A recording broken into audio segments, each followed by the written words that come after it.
கொடைக்கானல் ரொம்பவே ஒரு அழகான இடம். எப்பவுமே அழகு இருக்க இடத்துல தான் ஆபத்து இருக்குன்னு சொல்லுவாங்க. அப்படி இங்க இருக்கக்கூடிய மர்மம் என்ன? மதிகெட்டான் சோலை. கேரளாவோட இடுக்கி மற்றும் தமிழ்நாட்டோட தேனி எல்லையோர பகுதியில் இருக்கக்கூடிய காடு தான் இந்த மதிகெட்டான் சோலை. அப்படி இந்த காட்டுக்குள்ள என்னதான் இருக்கு, உள்ள போறவங்களுக்கு என்ன நடக்குது? இந்த காட்டுக்குள்ள போக ஆரம்பிச்சானோ கொஞ்ச தூரம் வரைக்கும் எதுவுமே தெரியாது. போக போக காட்டோட நடுப்பகுதி வரைக்கும் உங்களை இழுத்துட்டு போயிடும். எங்க நிக்கிறோங்கிறது தெரியாம, எந்த பாதையில வெளியே போகணுங்கிறது தெரியாம பைத்தியம் முடிச்சு வெளியே போறதுக்கான பாதையை தேடி தேடி ஒரு பாயிண்ட்ல மயக்கம் போட்டு கீழே விழுந்துருவீங்க. அப்படியே நீங்க இறந்து போறதுக்கு கூட வாய்ப்பு இருக்கு. இதுக்கெல்லாம் பின்னாடி இருக்கக்கூடிய மர்மம் தான் என்ன? நிறைய விஷயம் சொல்றாங்க.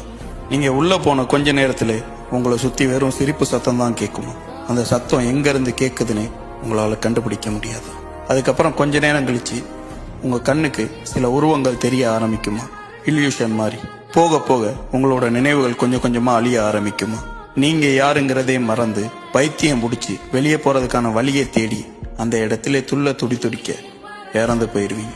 இங்க இருக்கக்கூடிய மலைவாழ் மக்கள் என்ன சொல்றாங்கன்னா, இங்க இருக்கக்கூடிய ஒரு வகையான மூலிகை, அதோட பேர் மதிக்கட்டான் செடின்னு சொல்றாங்க. இதுதான் உங்களோட நினைவுகளை அழிச்சிருமா கொஞ்சம் கொஞ்சமா. இதுதான் பைத்தியம் பிடிக்கிறதுக்கான காரணமாவும் இருக்குன்னு சொல்றாங்க. விஞ்ஞானிகள் என்ன சொல்றாங்கன்னா, இங்க இருக்கக்கூடிய பாறைகள்ல அதிகமா காந்த விசை இருக்கதும் காரணமா இருக்கலாம் அப்படின்னு சொல்றாங்க.